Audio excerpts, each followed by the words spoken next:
नमस्कार साथियों, स्वागत है आप सभी का आप ही के अपने YouTube channel GK selection point Ramesh मुंड में। साथियों, आज मैं आपके बीच लेकर आया हूँ समसामयिकी करंट जीके मई 2020। मई 2020 से संबंधित समस्त घटनाओं को संपूर्ण रूप से मैं प्रस्तुत करूँगा 2 भागों में, और सभी की सभी घटनाओं का विस्तार से परिचय दूंगा मैं आपको प्रश्नों के माध्यम से। तो रोजाना करंट जीके की उलझन से मुक्ति पाएं और जीके सिलेक्शन पॉइंट रमेश मुंड के साथ आप जुड़ जाएं, जिसमें आपको हर महीने की करंट जीके संपूर्ण रूप से उपलब्ध कराई जाएगी। तो शुरुआत करते हैं समसामयिकी मई 2020 भाग 1। पहला प्रश्न है साथियों, हाल ही में देश के प्रधानमंत्री नरेंद्र मोदी ने आत्मनिर्भर भारत अभियान के तहत कितने करोड़ रुपए के आर्थिक पैकेज की घोषणा की है? तो ये इंपॉर्टेंट प्रश्न है। आत्मनिर्भर भारत अभियान, इस आत्मनिर्भर भारत अभियान की हाल ही में जो है प्रधानमंत्री नरेंद्र मोदी के द्वारा घोषणा की गई है, और इस अभियान के तहत कितने करोड़ रुपए के आर्थिक पैकेज की घोषणा की गई है साथियों? तो ये आप ध्यान में रखिए, 20 लाख करोड़।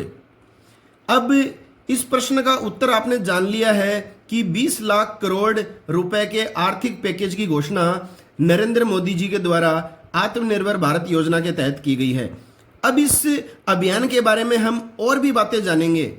मेरे द्वारा प्रस्तुत समसामयिकी का सबसे जो महत्वपूर्ण जो लक्षण है, विशेषता है, वो साथियों यही है कि मैं हर प्रश्न को व्याख्या के साथ आपके समक्ष प्रस्तुत करूंगा, ताकि किसी भी स्थिति में प्रश्न जो है उस घटना से बाहर नहीं जा सके। ये देखिए साथियों, ये जो 20 लाख करोड़ की जो राशि है जिसकी आर्थिक पैकेज की घोषणा की है प्रधानमंत्री जी ने, यह राशि भारत की जीडीपी का 10% है। दूसरी बात आपको यह ध्यान में रखनी है, यह राशि भारत की जीडीपी ग्रॉस डोमेस्टिक प्रोडक्ट या जिसको कहा जाता है सकल घरेलू उत्पाद का कितना है? 10% है। और ये जो आर्थिक पैकेज है वो किस कार्य या उद्देश्य से जारी किया गया है, ये देख लीजिए आप। यह पैकेज किसानों, मजदूरों, मछुआरों, प्रवासियों तथा देश के उद्योगों को राहत देने के उद्देश्य से जारी किया गया है। तो अगर आपको उद्देश्य पूछ ले इस आर्थिक पैकेज का, तो यह आ गया उद्देश्य। यह पैकेज देश की विकास यात्रा तथा आत्मनिर्भर भारत अभियान को नई गति प्रदान करेगा।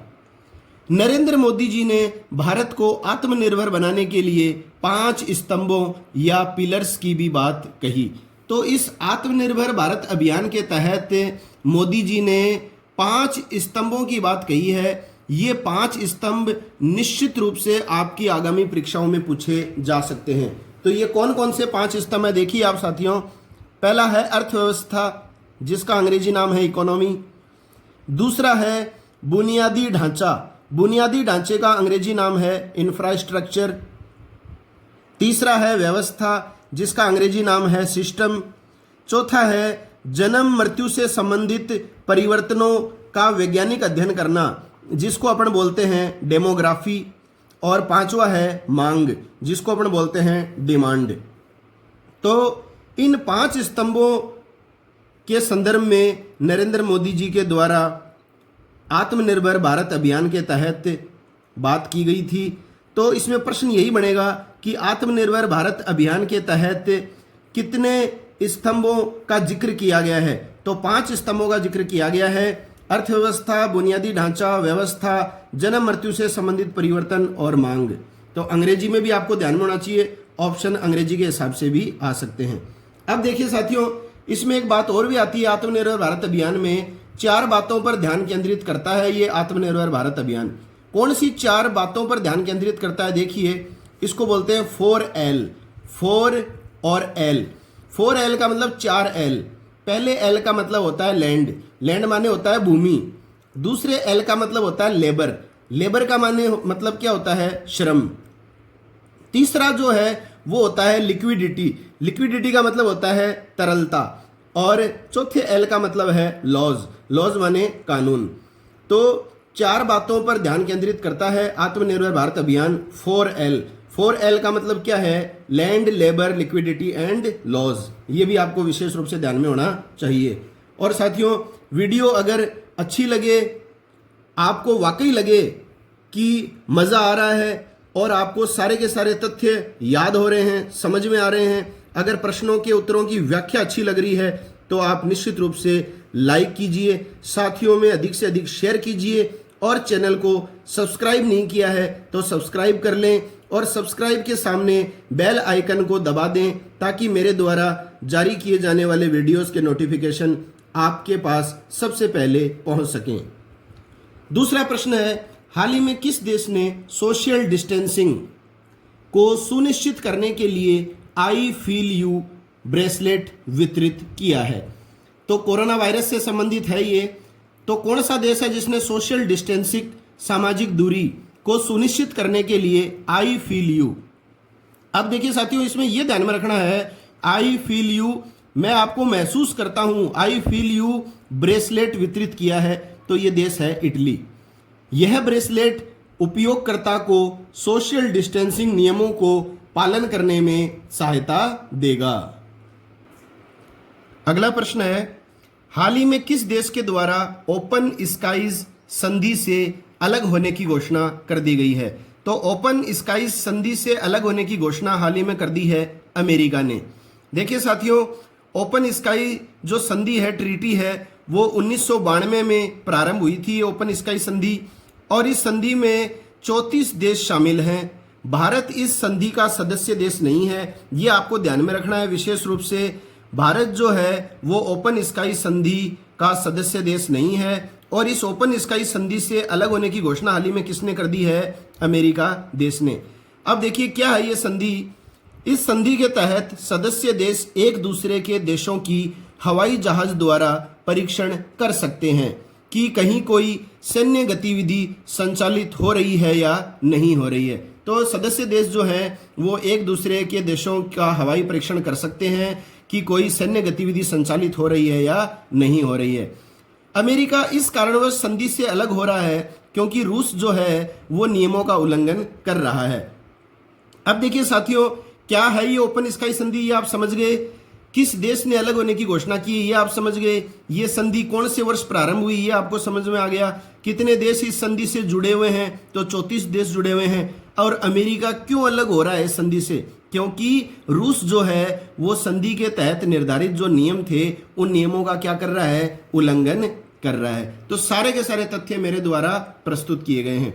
अब देखिए, अमेरिका है, आप सभी जानते हैं अमेरिका में 50 राज्य हैं, राजधानी वाशिंगटन डीसी है।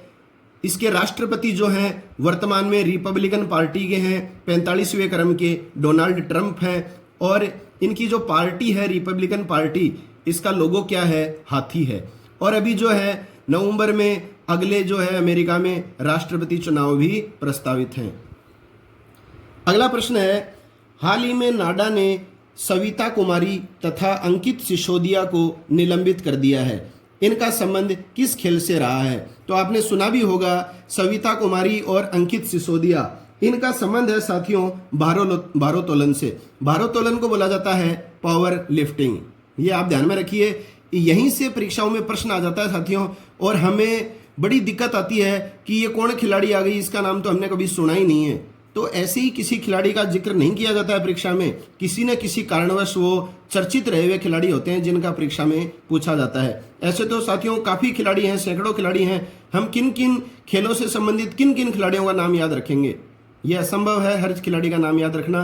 तो नेशनल एंटी डोपिंग एजेंसी ने हाल ही में किन 2 खिलाड़ियों को निलंबित कर दिया है? सविता कुमारी और अंकित सिसोदिया, और इनका संबंध है पावर लिफ्टिंग खेल से। अगला प्रश्न है, हाल ही में भारत के किस राष्ट्रीय उद्यान में जानवरों के लिए देश की पहली संगरोध सुविधा स्थापित की गई है? तो संगरोध सुविधा का मतलब आप सभी जानते हैं क्वारंटाइन फैसिलिटी। तो भारत के किस राष्ट्रीय उद्यान में जानवरों के लिए देश की पहली क्वारंटाइन फैसिलिटी स्थापित की गई है? तो वो उत्तराखंड राज्य में स्थित है जिम कॉर्बेट राष्ट्रीय उद्यान। तो जिम कॉर्बेट राष्ट्रीय उद्यान जो है वो उत्तराखंड में है। और इसके बारे में अपन क्या देखते हैं, देखिए उत्तराखंड सरकार ने जो है हाल ही में बेरोजगार युवाओं को नौकरी के अवसर दिलाने में सहायता हेतु होप पोर्टल भी लॉन्च किया है। यह प्रश्न भी आ सकता है साथियों कि हाल ही में किस राज्य की सरकार ने बेरोजगार युवाओं को नौकरी दिलाने के अवसर हेतु जो है होप पोर्टल लॉन्च किया है। तो होप माने होता है आशा। होप पोर्टल किसने लॉन्च किया है? उत्तराखंड सरकार ने। और उत्तराखंड के वर्तमान में मुख्यमंत्री कौन है? त्रिवेंद्र सिंह रावत हैं और राज्यपाल हैं बेबी रानी मौर्य। अगला प्रश्न है, हाल ही में एमएसएमई मंत्रालय ने कौन सा पोर्टल लॉन्च किया है? तो एमएसएमई मंत्रालय का मतलब है माइक्रो स्मॉल मीडियम इंटरप्राइजेज। इसका फुल फॉर्म भी आता है परीक्षा में, माइक्रो स्मॉल मीडियम इंटरप्राइजेज। तो इस मंत्रालय ने कौन सा पोर्टल लॉन्च किया है हाल ही में? तो ये किया है चैंपियन पोर्टल। और वर्तमान में एमएसएमई मंत्रालय के सचिव कौन हैं? अरविंद कुमार शर्मा हैं, ये भी इंपॉर्टेंट है। और परिवहन व राजमार्ग मंत्री भी नितिन गडकरी हैं और एमएसएमई मंत्रालय भी इन्हीं के पास वर्तमान में है, नितिन गडकरी के पास।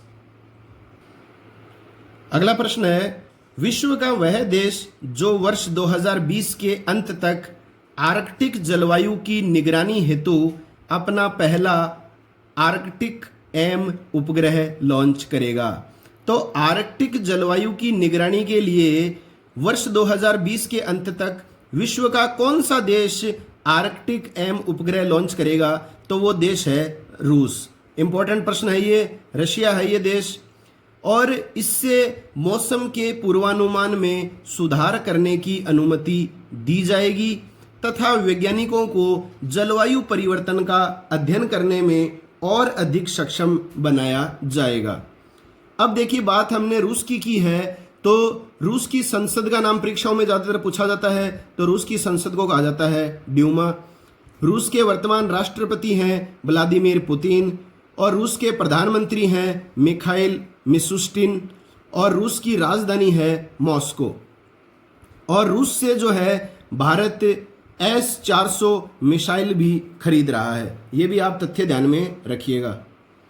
अगला प्रश्न है, हाल ही में ELSA एल्सा कॉर्प इंडिया के ब्रांड एम्बेसडर कौन बनाए गए हैं? तो एल्सा कॉर्प इंडिया के ब्रांड एम्बेसडर हाल ही में कौन बनाए गए हैं? भारतीय टेस्ट टीम के उप कप्तान वाइस कैप्टन अजिंक्य रहाणे। अब देखिए, ये तो एल्सा कॉर्प इंडिया के ब्रांड एम्बेसडर हैं अजिंक्य रहाणे।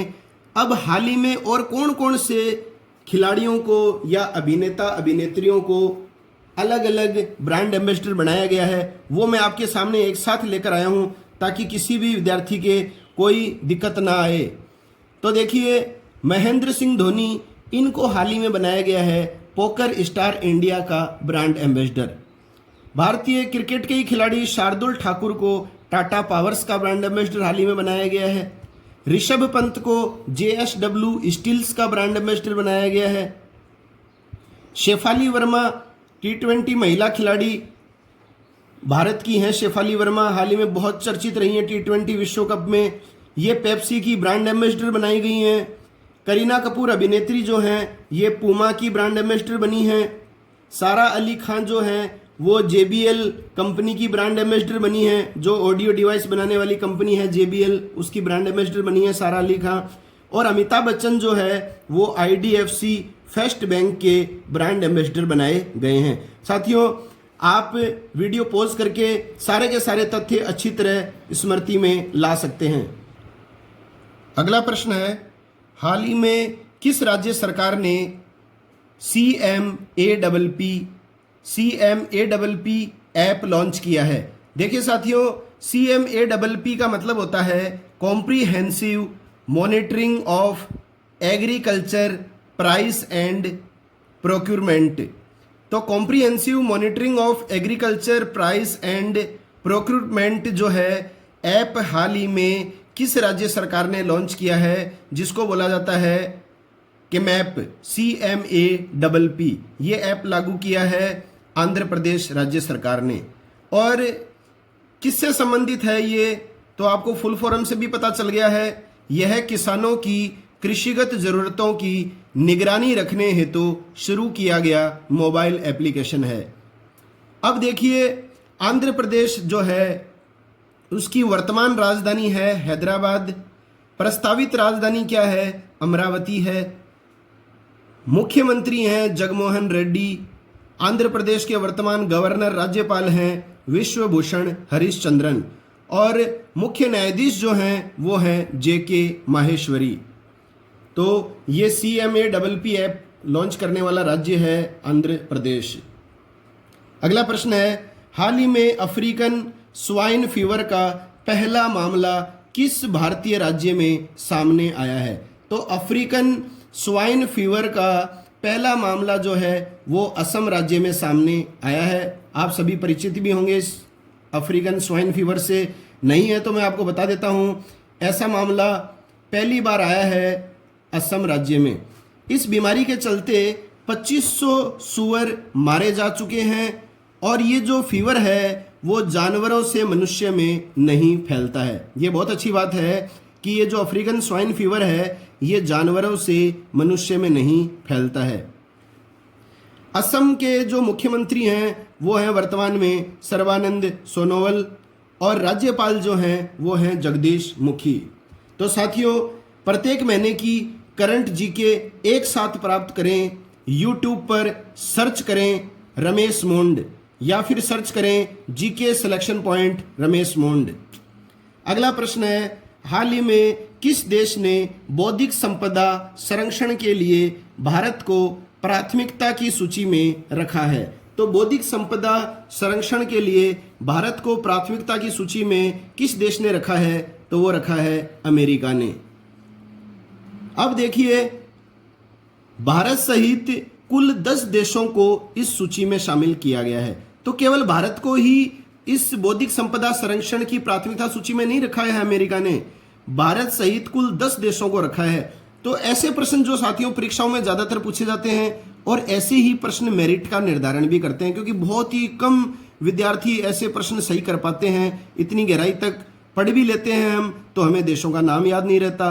तो देखो कौन कौन से 10 देश हैं? भारत, चीन, रूस, Argentina, Chile, Venezuela, Algeria, Ukraine, Indonesia और सऊदी अरब। ये जो 10 देश हैं उन्हें हाल ही में अमेरिका ने बौद्धिक संपदा संरक्षण हेतु प्राथमिकता सूची में स्थान दिया है। अब देखिए, 2019 में इस प्राथमिकता सूची से 3 देशों को हटाया भी गया था। तो ये कौन से 3 देश थे जिन्हें 2019 में इस सूची से हटा दिया गया था? ये भी आपको ध्यान में होना चाहिए। ये देश हैं कुवैत, कनाडा और थाईलैंड। अब अमेरिकी राष्ट्रपति डोनाल्ड ट्रंप हैं वर्तमान में, 45वें हैं। नवंबर 2020 में अगले राष्ट्रपति चुनाव भी प्रस्तावित हैं। और डोनाल्ड ट्रंप किस पार्टी से संबंधित हैं? रिपब्लिकन पार्टी के हैं, और इनका पार्टी चिन्ह जो लोगो है वो है हाथी। अगला प्रश्न है, हाल ही में reserve bank of India RBI जो भारत का केंद्रीय बैंक है के द्वारा किस बैंक का लाइसेंस रद्द कर दिया गया है? तो RBI ने किस बैंक का लाइसेंस हाल ही में रद्द किया है? तो ये बैंक है CKP cooperative bank. CKP cooperative bank जो है ये साथियों एक सहकारी बैंक है, और इसकी स्थापना हुई थी 1916 में। तो किस बैंक का लाइसेंस रद्द कर दिया RBI ने हाल ही में? CKP cooperative bank. अब देखिए, RBI ने इस बैंक के घाटे को देखते हुए ये कदम उठाया है, वरना लाइसेंस RBI क्यों रद्द करेगी किसी बैंक का? अब देखिए, पिछले महीने का जो तात्पर्य है वो है मार्च। पिछले माह में RBI ने महात्सा urban cooperative bank Goa limited का लाइसेंस भी रद्द कर दिया था। और मई में कौन से बैंक का किया है? CKP कोऑपरेटिव बैंक का लाइसेंस। अब देखिए साथियों, ये जो कुछ दरें हैं वो आपको ध्यान में रखनी है। वर्तमान में RBI के द्वारा निर्धारित रेपो रेट कितनी है? तो ये सीधे प्रश्न आते हैं। रेपो रेट है 4.04%।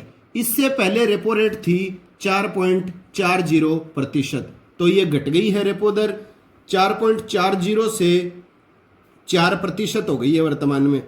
रिवर्स रेपो रेट अगर आपसे पूछा जाए, रिवर्स रेपो दर है 3.35%, पहले थी ये 3.75%, तो ये भी घट गई है। CRR नकद रिजर्व अनुपात, कैश रिजर्व रेशियो, ये पहले भी 3% ही थी, वर्तमान में भी 3% ही है। बैंक दर, बैंक रेट जो है वो वर्तमान में है 4.25%, पहले थी 4.65%। और SLR स्टैच्यूटरी लिक्विडिटी रेशियो, तो ये जो है SLR तरलता वैधानिक अनुपात, इसका हिंदी नाम है, ये है वर्तमान में 18%, और ये पहले भी कितनी थी, 18% थी। तो साथियों ये पांचों जो दरें हैं आप अच्छी तरह याद रखिए। वैसे तो समय समय पर जो है इनमें RBI बदलाव करती रहती है, लेकिन वर्तमान में ये जो दरें हैं वो आपको ध्यान में रखनी है, प्रचलन में यही हैं सारी दरें। और RBI की स्थापना आप सभी जानते हैं 1 अप्रैल 1935 को की गई थी। इसका हेडक्वार्टर मुख्यालय मुंबई है, और वर्तमान में रिजर्व बैंक ऑफ इंडिया के गवर्नर कौन है, शक्तिकांत दास। आगे चलते हैं। हाल ही में किस संस्था के द्वारा वरिष्ठ नागरिकों के लिए सुरक्षित दादा दादी और नाना नानी अभियान शुरू किया गया है? तो देखिए साथियों, वो कौन सी संस्था है जिसके द्वारा वरिष्ठ नागरिकों के लिए सुरक्षित दादा दादी और नाना नानी अभियान शुरू किया गया है? तो ये है नीति आयोग के द्वारा स्थापित अभियान। इस आयोग ने पीरामल फाउंडेशन के साथ मिलकर कोविड-19 से वरिष्ठ नागरिकों को सुरक्षित रखने हेतु यह अभियान शुरू किया है। तो किसके साथ मिलकर नीति आयोग ने अभियान चलाया है? पीरामल फाउंडेशन ट्रस्ट के साथ मिलकर। अब देखिए साथियों, अभी जो ये अभियान चालू किया गया है तो ये 7 ही राज्यों में प्रारंभ किया गया है, पूरे भारत में प्रारंभ नहीं हुआ है। यहां से प्रश्न निश्चित रूप से परीक्षा में पूछा जा सकता है। तो सुरक्षित दादा दादी और नाना नानी अभियान जो नीति आयोग ने हाल ही में प्रारंभ किया है, कौन से 7 राज्यों में प्रारंभ हुआ है? बिहार, झारखंड, राजस्थान, उत्तर प्रदेश, असम, मध्य प्रदेश और महाराष्ट्र। तो राजस्थान भी इसमें शामिल है। कौन कौन से राज्य हैं दोबारा देख लीजिए, बिहार, झारखंड, राजस्थान, उत्तर प्रदेश, असम, मध्य प्रदेश और महाराष्ट्र। अब देखिए नीति आयोग में नीति का फुल फॉर्म परीक्षा में आई बार आता है। एन का मतलब होता है नेशनल, आई का इंस्टीट्यूट फॉर, टी का मतलब होता है ट्रांसफॉर्मिंग और आई का मतलब होता है India, national institute for transforming India. इसकी स्थापना नीति आयोग की 1 जनवरी 2015 को हुई थी। अध्यक्ष इसका पदेन प्रधानमंत्री होता है तो नरेंद्र मोदी हैं। उपाध्यक्ष वर्तमान में डॉक्टर राजीव कुमार हैं। सीईओ जो चीफ एग्जीक्यूटिव ऑफिसर है वो है अमिताभ कांत, और नीति आयोग के जो ब्रांड एम्बेसडर हैं वो हैं सुशांत सिंह राजपूत, मई 2018 से। इस नाम से आप अच्छी तरह परिचित होंगे। MS धोनी पर जो आधारित फिल्म है उसके अभिनेता हैं ये। महेंद्र सिंह धोनी का किरदार इन्होंने निभाया था। ये हैं वर्तमान में नीति आयोग के ब्रांड एम्बेसडर सुशांत सिंह राजपूत। अगला प्रश्न है, हाल ही में किस देश के टेनिस खिलाड़ी, टेनिस प्लेयर यूसुफ होसम पर आजीवन प्रतिबंध लगा दिया गया है? तो देखिए साथियों, ये टेनिस के खिलाड़ी हैं यूसुफ होसम, जिन पर हाल ही में आजीवन प्रतिबंध लगा दिया गया है। ये किस देश के टेनिस खिलाड़ी हैं? तो उत्तर आएगा मिस्र, और अंग्रेजी नाम आ जाए मिस्र का तो आता है इजिप्ट।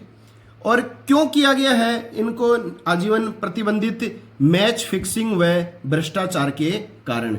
तो ये याद रखिए नाम आप, यूसुफ होसम। जैसे देखिए अभी मैंने थोड़ी देर पहले आपको बताया भी था कि नेशनल एंटी डोपिंग जो एजेंसी है, एंटी डोपिंग एजेंसी, उसने पावर लिफ्टिंग के 2 खिलाड़ियों को भी निलंबित किया है। अगर आपने एकाग्रता से सुना है वो प्रश्न तो आपको याद होगा, सविता कुमारी और अंकित सिसोदिया। उसी तरह से यूसुफ होसम का नाम भी आप ध्यान में रखिए, ये मिस्र के खिलाड़ी हैं। देखिए डिस्कस थ्रोवर संदीप कुमार पर भी वाडा ने 4 वर्ष का प्रतिबंध लगा दिया गया है। तो ये भी इंपॉर्टेंट है, डिस्कस थ्रोवर संदीप कुमारी, इसको भी हाल ही में वाडा के द्वारा 4 वर्ष के लिए प्रतिबंधित कर दिया है। वर्ल्ड एंटी डोपिंग एजेंसी, वाडा का फुल फॉर्म परीक्षाओं में आता है। इस वाडा संस्था का मुख्यालय है कनाडा के मॉन्ट्रियल स्थान पर और इसके अध्यक्ष वर्तमान में हैं विटोल्डा बाका। ये हैं इसके वर्तमान में अध्यक्ष विटोल्डा बाका। अगला प्रश्न है, हाल ही में वह टाइगर रिजर्व 2019-20 के संदर्भ में बात है की तुलना में बाघों की संख्या 88 से बढ़कर 96 हो गई है। मतलब उस टाइगर रिजर्व का आपको नाम पूछा जा रहा है जिसमें बाघों की संख्या जो है 88 से बढ़कर वर्तमान में कितनी हो गई है, 96 हो गई है 2019-20 की तुलना में। तो वो है पश्चिम बंगाल का सुंदरवन टाइगर रिजर्व। तो पश्चिम बंगाल में है सुंदरवन टाइगर रिजर्व, यह आपको ध्यान में रखना है। और भारत में सर्वाधिक बाघों वाला राज्य जो है, परीक्षाओं में कई बार पूछा जाता है, सर्वाधिक बाघों वाला राज्य कौन सा है, तो वो है मध्य प्रदेश। अगला प्रश्न है, हाल ही में जारी आंकड़ों के अनुसार किस राज्य या केंद्र शासित प्रदेश में सबसे कम शिशु मृत्यु दर रही है। तो सबसे कम शिशु मृत्यु दर वाला राज्य या केंद्र शासित प्रदेश आपसे पूछ रहा है, तो वो है मध्य प्रदेश। देखो साथियों, ये आपको विशेष ध्यान में रखना है, ये जनगणना से संबंधित प्रश्न है। तो मध्य प्रदेश वो राज्य है जिसमें वर्तमान में सबसे कम शिशु मृत्यु दर रही है। ये आंकड़े जारी हुए हैं हाल ही में मई 2020 में। और देश में जो शिशु मृत्यु दर जो है वो है 32 प्रति 1000 पर गणित किया जाता है ये शिशु मृत्यु दर।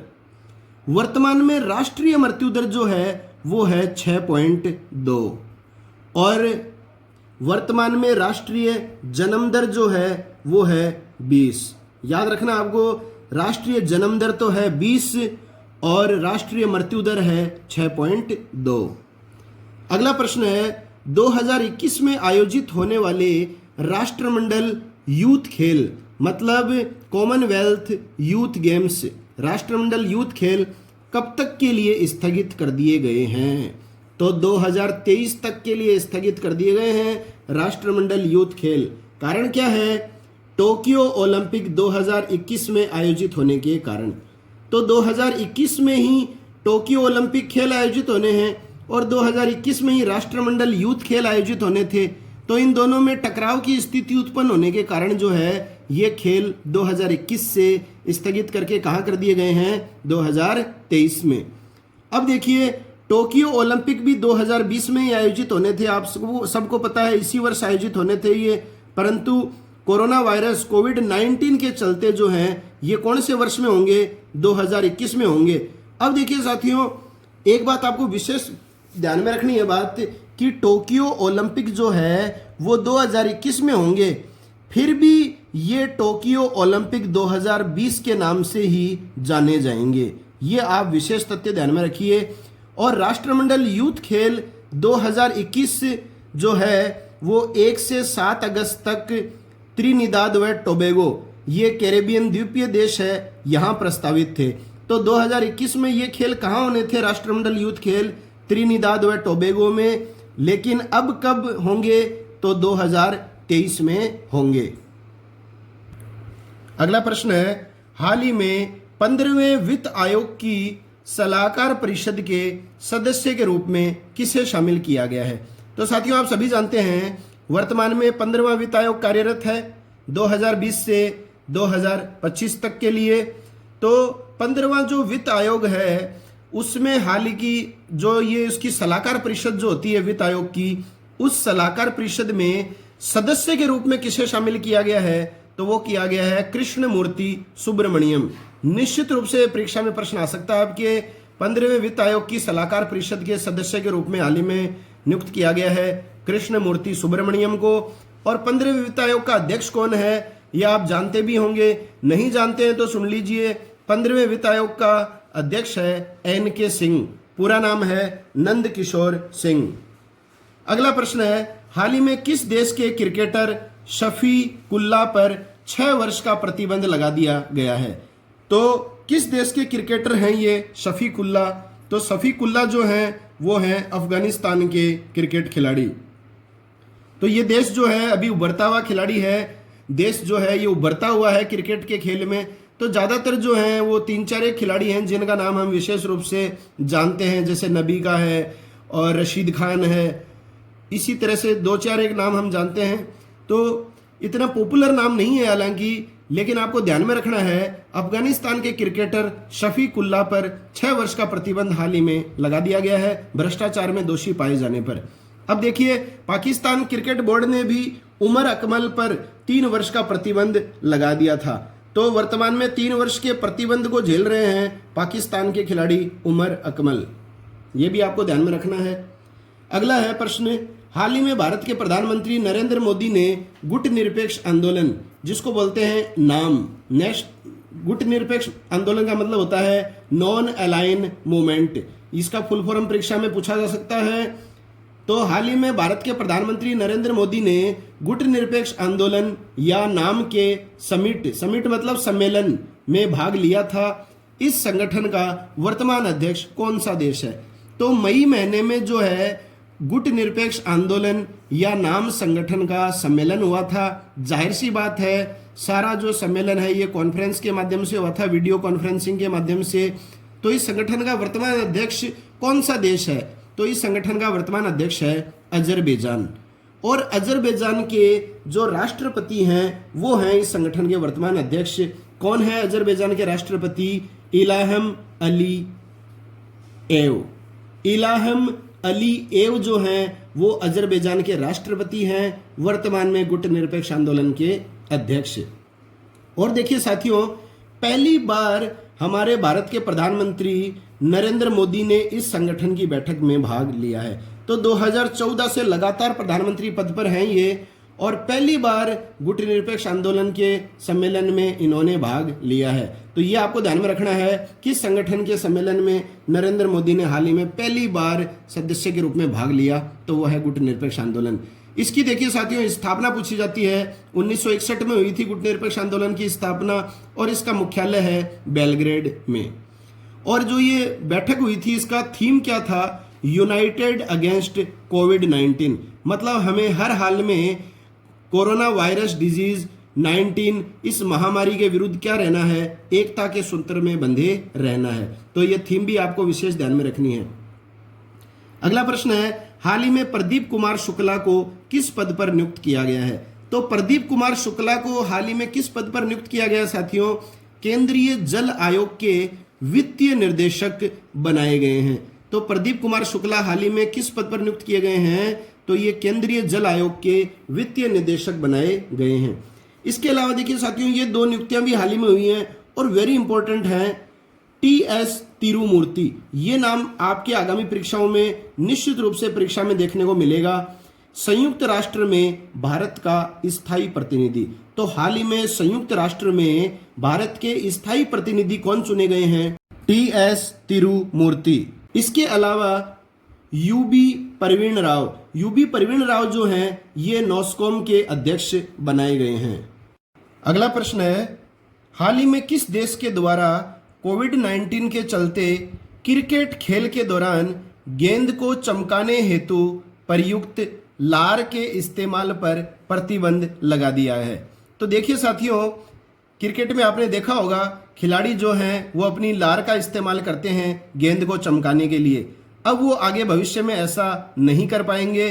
तो किस देश के द्वारा जो है ये कोविड-19 के चलते, क्योंकि ये महामारी फैल रही है साथियों, इसी वजह से किस देश के द्वारा कोविड-19 के चलते क्रिकेट खेल के दौरान गेंद को चमकाने हेतु प्रयुक्त लार के इस्तेमाल पर प्रतिबंध लगा दिया गया है? तो वो देश है ऑस्ट्रेलिया। यह आपको ध्यान में रखना है। वैसे इस तरह के प्रतिबंध जो हैं वो आईसीसी के द्वारा भी लगाए जाने चाहिए। तो ये पहल की है ऑस्ट्रेलिया देश ने। देखिए, कोविड-19 के संक्रमण को कम करने के लिए ऐसा कदम उठाया गया है। आप सभी समझदार हैं इस बात को लेकर। और वर्तमान में देखिए साथियों, ऑस्ट्रेलिया के प्रधानमंत्री कौन हैं? स्कॉट मॉरिसन हैं। और ऑस्ट्रेलिया देश में प्रशांत महासागर में जो है वो है ग्रेट बैरियर रीफ। कई बार परीक्षाओं में प्रश्न आता है ग्रेट बैरियर रीफ कहाँ स्थित है? तो ये है ऑस्ट्रेलिया में, प्रशांत महासागर में। इसके अलावा देखिए साथियों, ऑर्डर ऑफ ऑस्ट्रेलिया नागरिक सम्मान, हाल ही में ऑर्डर ऑफ ऑस्ट्रेलिया नागरिक सम्मान से सम्मानित किया गया है किरण मजूमदार शाह को।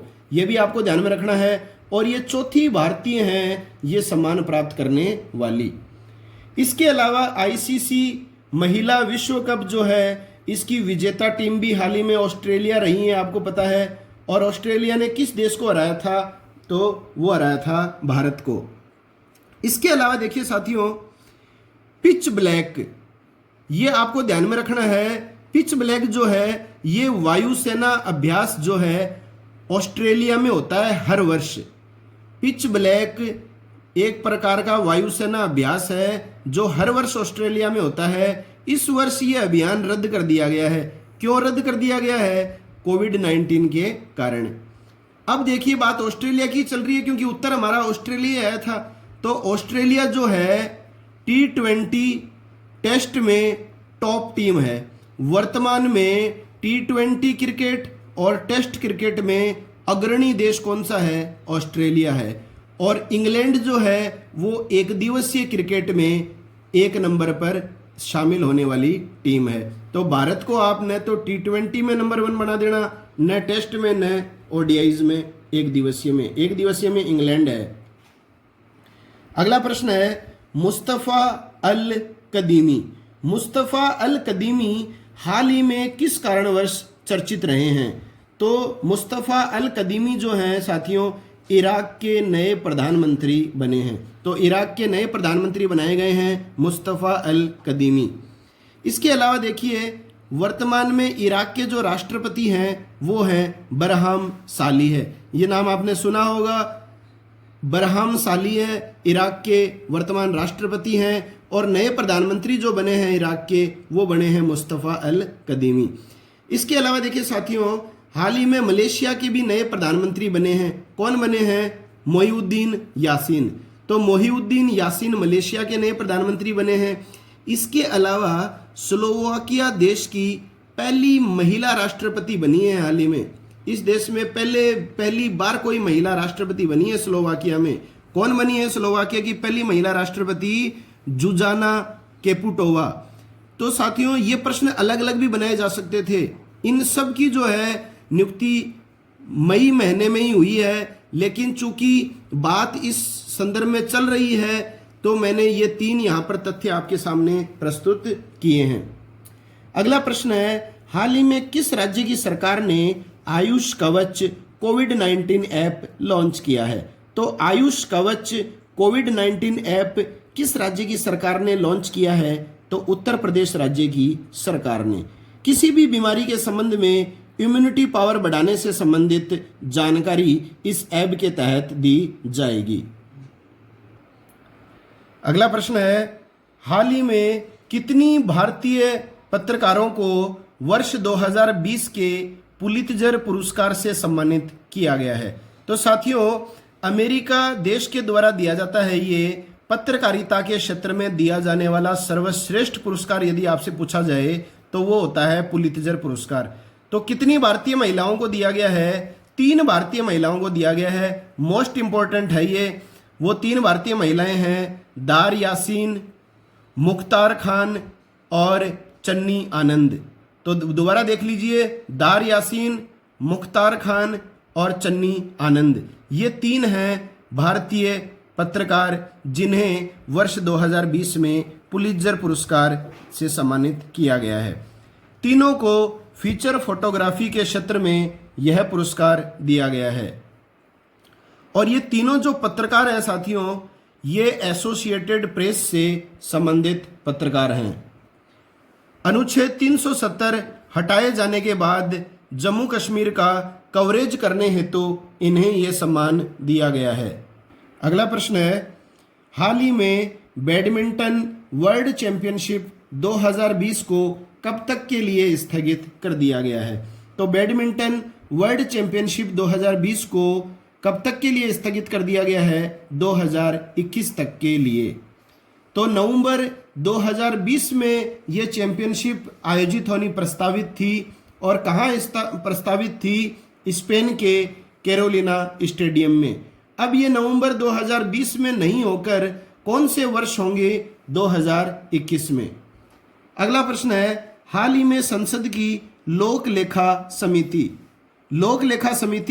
पब्लिक अकाउंट कमेटी का अध्यक्ष किसे नियुक्त किया गया है? वेरी इंपॉर्टेंट है ये लोक लेखा समिति। ऐसी समितियां होती हैं, प्राकलन समिति, लोक लेखा समिति, सार्वजनिक उपक्रम समिति। तो ये जो समिति है ये मोस्ट इंपॉर्टेंट है परीक्षा की दृष्टि से। तो लोक लेखा समिति का अध्यक्ष किसे नियुक्त किया गया है? तो साथियों इसका अध्यक्ष कौन होता है? जो विपक्ष का नेता होता है। तो इसका अध्यक्ष दोबारा बनाया गया है अधीर रंजन चौधरी को। लोकसभा में विपक्ष के नेता हैं अधीर रंजन चौधरी। अब देखिए ये जो लोक लेखा समिति है पीएससी, इसका कार्य क्या होता है? भारत सरकार के सभी खातों की जांच करना, ऑडिटिंग करना। लोक लेखा समिति पब्लिक अकाउंट कमेटी में कुल 22 सदस्य होते हैं। एक वर्ष के लिए ये चुने जाते हैं। 15 सदस्य जो 22 में से होते हैं वो लोकसभा से निर्वाचित होते हैं और 7 सदस्य जो हैं वो राज्यसभा से निर्वाचित होते हैं। तो ये जानकारी विशेष आप ध्यान में रखिए। अगला प्रश्न है, हाल ही में चर्चित पुस्तक Shivaji in South Block the unwritten history of a proud people. तो Shivaji in South Block the unwritten history of a proud people के रचयिता कौन हैं? तो इसके रचयिता हैं गिरीश कुबेर। ये आपको ध्यान में रखना है, हाल ही में चर्चित पुस्तक है। परीक्षाओं में आई बार कोई ना कोई पुस्तक जो होती है वो पूछी जाती है करंट से संबंधित। तो गिरीश कुबेर के द्वारा ये पुस्तक लिखी गई है शिवाजी के संदर्भ में। इसके अलावा देखिए साथियों ये 3 पुस्तकें और हाल ही में लिखी गई हैं, ये भी आप ध्यान में रखिए। सियाजी राव थर्ड या तृतीय बड़ौदा के महाराजा। तो सियाजी राव तृतीय बड़ौदा के महाराजा ये लिखी है उमा बाला सुब्रमण्यम के द्वारा। इसके अलावा महिला क्रिकेट टीम के वर्तमान कोच प्रशिक्षक हैं WV रमन। भारतीय क्रिकेट के जाने माने खिलाड़ी हैं WV रमन। इन्होंने भी हाल ही में पुस्तक लिखी है ए विनिंग सिक्सर। इसके अलावा एक पुस्तक और आप ध्यान में रखिए, Gandhi's Hinduism the struggle against Jinnah Islam. ये पुस्तक लिखी है MJ अकबर ने। अगला प्रश्न है, हाल ही में यस बैंक ने मुख्य जोखिम अधिकारी के रूप में किसे नियुक्त किया है? तो यस बैंक ने हाल ही में मुख्य जोखिम अधिकारी जिसको कहा जाता है CRO चीफ रिस्क ऑफिसर किसे नियुक्त किया गया है? तो ये नियुक्त किया है नीरज धवन को। देखिए साथियों इसी तरह से जो है शिखा जो शर्मा है वो गूगल पे इंडिया की सलाहकार नियुक्त की गई हैं हाल ही में। ये आपको ध्यान में रखना है, शिखा शर्मा गूगल पे इंडिया की सलाहकार नियुक्त की गई हैं। इसके अलावा अंतर्राष्ट्रीय मोटरसाइकिल एसोसिएशन के जो अध्यक्ष नियुक्त किए गए हैं हाल ही में, ये किए गए हैं राकेश शर्मा। और बात यस बैंक की है तो यस बैंक की स्थापना 2004 में हुई थी। इसका मुख्यालय हेडक्वार्टर है मुंबई और वर्तमान में इसके CEO जो हैं यस बैंक के वो हैं प्रशांत कुमार। अगला प्रश्न है, हाल ही में जारी रिपोर्ट के अनुसार देश के किन क्षेत्रों में इंटरनेट उपयोगकर्ताओं की संख्या सबसे अधिक है? तो प्रश्न आया है देश के किन क्षेत्रों में इंटरनेट का प्रयोग या यूज करने वालों की संख्या सबसे अधिक है? तो ये है ग्रामीण क्षेत्रों में। आप आश्चर्यचकित ना हो, ग्रामीण क्षेत्रों में जो है वो सबसे ज्यादा इंटरनेट उपयोगकर्ताओं की संख्या हाल ही में आकलित की गई है। पहली बार ऐसा हुआ है कि ग्रामीण क्षेत्रों ने शहरी क्षेत्रों को पिछाड़ दिया है, क्योंकि कोरोना के चलते जो भी शहरी निवास कर रहे थे अस्थायी रूप से वो सारे के सारे साथियों गांव में चले गए। ऐसा मेरा मानना है, एक मनोरंजक के रूप में आप इस कथन को मान सकते हैं, हो सकता है ये सत्य भी हो कि सारे के सारे शहरी परिवेश वाले जो हैं वो संकट की इस घड़ी में जाकर गांव में एकता के सूत्र में अपने परिवार के साथ बंध गए। तो पहली बार ग्रामीण क्षेत्रों ने शहरी क्षेत्रों को क्या कर दिया है? इंटरनेट उपयोग के मामले में पिछाड़ दिया है। नवंबर 2019 के बाद से ये आकलन किया गया है और वर्तमान में देश में 21% महिलाएं इंटरनेट यूजर हैं। अब देख लिए साथियों, ये भी एक महत्वपूर्ण बात है कि आप ये ना सोचें पुरुष होने के नाते कि आप ही ज्यादा इंटरनेट का प्रयोग कर रहे हैं, आपसे बड़ा इंटरनेट यूजर कोई हो ही नहीं सकता। वर्तमान में देश में 21% 21% महिलाएं इंटरनेट का उपयोग कर रही हैं। जो पुरुषों से 9% ज्यादा है। ये विशेष तथ्य आप ध्यान में रखिए और ध्यान रखो, इंटरनेट पर सर्वाधिक समय बिताने के मामले में शहरी क्षेत्र आगे है। उपयोगकर्ताओं की संख्या में ग्रामीण क्षेत्र आगे है, लेकिन यदि इंटरनेट पर सर्वाधिक टाइम बिताने के मामले की बात की जाए तो उत्तर आएगा शहरी क्षेत्र। ध्यान रखिए साथियों, प्रश्न का हर शब्द उत्तर परिवर्तन कर सकता है। और इस वीडियो का आखिरी प्रश्न है, हाल ही में किस राज्य की सरकार ने प्रवासी राहत मित्र ऐप लॉन्च किया है? तो प्रवासी राहत मित्र ऐप हाल ही में बहुत ही चर्चित भी रहा है, ये आपने सुन भी रखा होगा। प्रवासी राहत मित्र ऐप किस राज्य की सरकार ने लॉन्च किया है? उत्तर प्रदेश राज्य की सरकार ने। तो देखिए, प्रवासियों के स्वास्थ्य पर नजर रखने के लिए UNDP United National Development Programme, संयुक्त राष्ट्र विकास कार्यक्रम, ये इसकी फुल फॉर्म परीक्षाओं में आती है, के साथ मिलकर उत्तर प्रदेश राज्य सरकार ने ये ऐप तैयार किया है। तो ये प्रवासी राहत मित्र जो एप्लीकेशन है साथियों, ये प्रवासियों के स्वास्थ्य पर नजर रखने के लिए लॉन्च किया गया है। और उत्तर प्रदेश राज्य ने किसके साथ मिलकर ये ऐप तैयार किया है? UNDP के साथ मिलकर। प्रवासियों को राहत देने व इन्हें सरकारी योजनाओं का लाभ देने हेतु ये प्रवासी राहत मित्र ऐप लॉन्च किया गया है। तो साथियों, ये है मई 2020 करंट जीके का भाग 1। अब करंट जीके को लेकर अगर आप थोड़ा सा घबराए हुए रहते हैं तो इस घबराहट को हमेशा के लिए निकाल दीजिए।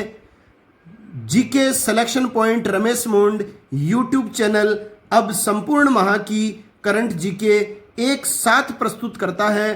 तो आप सभी साथी संपूर्ण माह की करंट जीके एक साथ पढ़ें इस मेरे यूट्यूब चैनल पर।